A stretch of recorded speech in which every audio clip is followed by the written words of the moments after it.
You can diagnose a problem in an engine just by the subtle change in its hum. You can look at a schematic and see not just lines, but a living system of cause and effect. You can hold a broken thing in your hands and feel its potential to be whole again. So why does a simple conversation, a casual get-together, often feel more complex and draining than a complete engine rebuild? Why can you spend 12 hours straight in the garage feeling energized, but 30 minutes of small talk leaves you feeling utterly depleted? You've probably told yourself it's just who you are, that you're just not a people person. But what if I told you that this feeling isn't a personality flaw? What if it's a direct, logical consequence of the very mind that makes you so good at fixing things? There is a deep psychological reason for this disconnect. It's a pattern of wiring, a specific way of processing the world that prioritizes logic, order, and tangible results. And once you understand it, everything about your social exhaustion starts to make perfect, logical sense. You're not broken for feeling this way. In fact, your mind is simply operating exactly as it was designed. Today, we are opening up the schematic of the fixer's mind, and we're going to trace every circuit to understand why you feel the way you do. We all know him, or maybe we are him. He's the man who fixes everything. He's the one you call when the dishwasher is making a weird noise, when the car won't start, or when the Wi-Fi mysteriously dies. He thrives on concrete problems that have concrete solutions. Picture this. You're at a family gathering or a neighborhood barbecue. The air is filled with overlapping conversations, emotional currents, and social static. You do your duty, you make the small talk, you smile and nod. But after an hour or two, you feel a magnetic pull towards the garage, the basement, or any quiet corner where something might be even slightly broken. This video is for that man. We're going to go deeper than just saying you're an introvert. We're going to explore the foundational questions about your very nature. Were you born with this mindset, or were you made this way by your experiences? And more importantly, we're going to talk about the hidden cost of being the one who holds everything together. Because there is a price for being this competent. By the end of this video, you won't just feel understood, you'll have a new framework for understanding yourself. To understand the fixer, we first have to understand his preferred environment, the world of things. A machine, a system, a piece of code operates on unwavering principles. There is always a cause for every effect. If a car doesn't start, it's not because it's having a bad day or feels misunderstood. There's a logical reason, a faulty spark plug, a dead battery, a broken connection. This world is fair, it's predictable, and it rewards patience and methodical thinking. You can trace the problem, isolate the variable, apply the solution, and witness a tangible, satisfying result. The engine roars back to life. The machine hums perfectly. The data flows without error. This is the domain of control and competence. Now, contrast this with the world of people. The world of people is governed by emotions, hidden motives, unspoken histories, and irrational biases. There is rarely a single clear cause for any effect. Think of a mechanic listening to an engine. He hears a faint ticking, and his mind instantly starts building a diagnostic tree of possibilities. Now, put that same mechanic at a dinner party listening to a friend complain vaguely about their job. There's no clear problem statement, the variables are infinite, and the person often isn't even looking for a solution. To the fixer's mind, this is like trying to repair an engine that's actively fighting the repair. It's an inefficient, frustrating, and often futile expenditure of mental energy. This is why the retreat to the garage isn't an act of social avoidance. It's an act of returning to a place where the rules make sense. It's about seeking sanity in a world of predictable logic. This is a critical point that many people miss. For a fixer, solitude isn't loneliness, it's just getting back to your real workspace. It's the clean, quiet environment required for the intense focus that your brand of magic requires. It's where you can actually get things done and restore a small piece of order to the universe. That satisfaction, that feeling of a job well done, is a powerful and restorative force. It's a stark contrast to the ambiguous and often draining world of social maintenance. The preference isn't antisocial, it's pro-logic. So we've established that the world of machines is a sanctuary of logic. Now let's flip the coin and look at exactly why the world of people can be so uniquely exhausting. For a mind wired to diagnose and solve, a typical social conversation is a high-effort, low-reward activity. Your brain is a problem-solving engine, and when it's presented with a problem, it automatically tries to engage.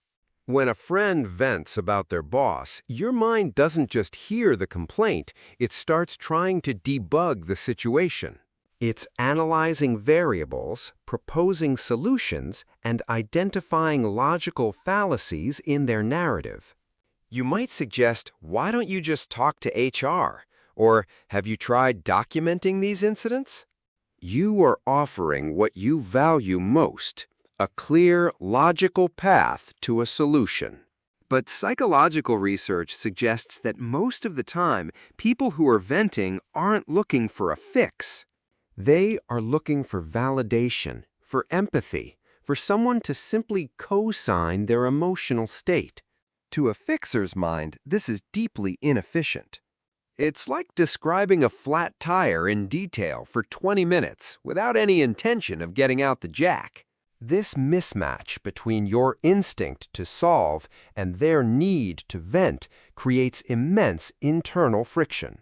You are running a high-performance diagnostic program on a system that doesn't want to be diagnosed. It's a massive drain on your cognitive and emotional resources. And this leads to the most profound source of frustration for this archetype.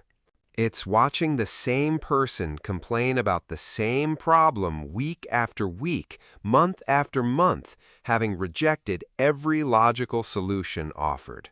To you, it feels like they are actively choosing to remain in a state of disrepair. The ultimate frustration for a fixer is watching people choose to remain broken. You see the simple fix, the clear path forward, and their refusal to take it feels like a personal rejection of logic itself. This is not arrogance on your part. It is the deep, instinctual pain of a craftsman watching someone deliberately misuse a fine tool. After enough of these encounters, the logical conclusion is to conserve your energy. You learn that your diagnostic tools are simply not compatible with most human emotional systems. So you retreat, not out of malice, but out of a profound sense of futility and a need to protect your own sanity. And if you're nodding along right now, feeling that frustration in your bones, then you're ready for the next question. It's the one that takes us from the what to the why. But where does this come from? Let's be honest for a moment and ask the real question. Is your ability to fix everything a superpower, or is it a scar? This is the trait versus trauma debate at the heart of the fixer archetype. On one hand, there's a strong argument for trait. Some people are simply born with a greater aptitude for systematic thinking. Their brains are naturally more interested in understanding and constructing systems, whether mechanical, electrical, or digital. This is often linked to introversion, as the deep focus required to master these systems is best achieved in quiet solitude. In this view, being a fixer is simply the natural expression of an innate cognitive style. Your love for the garage is no different than an artist's love for the studio. It's simply your ideal creative environment. But there's another side to this story, and for many, it cuts much deeper. This is the argument for trauma, or more gently, for forced self-reliance. Consider a child who learns early on that the world is not a reliable place. Maybe emotional support was absent, or maybe asking for help was met with impatience or even punishment. This child learns a powerful lesson. No one is coming to save you. If your bike breaks, you don't cry and wait for an adult. You get out the tools and figure it out yourself. And when you succeed, you don't just get a working bike. You get a hit of pride, a sense of control, and a reinforcement of the idea that you are the only one you can truly count on. The physical world becomes a safe haven because, unlike people, it doesn't disappoint you. Mastering it becomes a survival strategy. So is it a superpower or a scar? The truth for most fixers is that it's both. It's often an innate predisposition, a natural talent for logic that was then amplified and forged in the fires of life experience. The scar, the early need for self-reliance, is what honed the superpower to a razor's edge.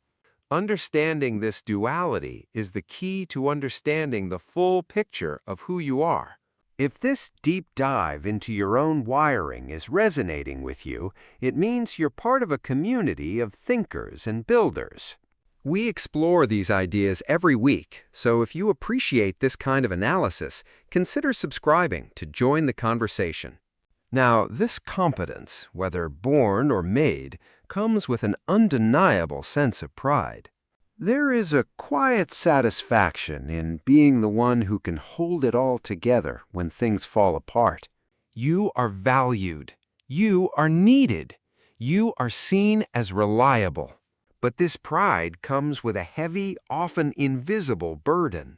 Because people quickly learn that you are good at fixing things. And the hard truth is this. The reward for being good at fixing things is that you are handed all the broken things. Your phone rings, and you know it's not just to chat, it's because a computer is frozen or a shelf needs hanging. You become, in effect, a human Dropbox for other people's problems. They drop off their issues, their chaos, and their broken items, often with little regard for your own time or energy. The appreciation, if it comes at all, is often fleeting. They don't see the hours of focus, the years of accumulated knowledge, or the mental energy you expend. They just see the magical result, and they come to expect it. Over time, this can lead to a quiet, simmering resentment. But this isn't even the heaviest part of the burden. This leads us to the question that many fixers are terrified to even ask themselves. What happens when the man who fixes everything is the one that's broken?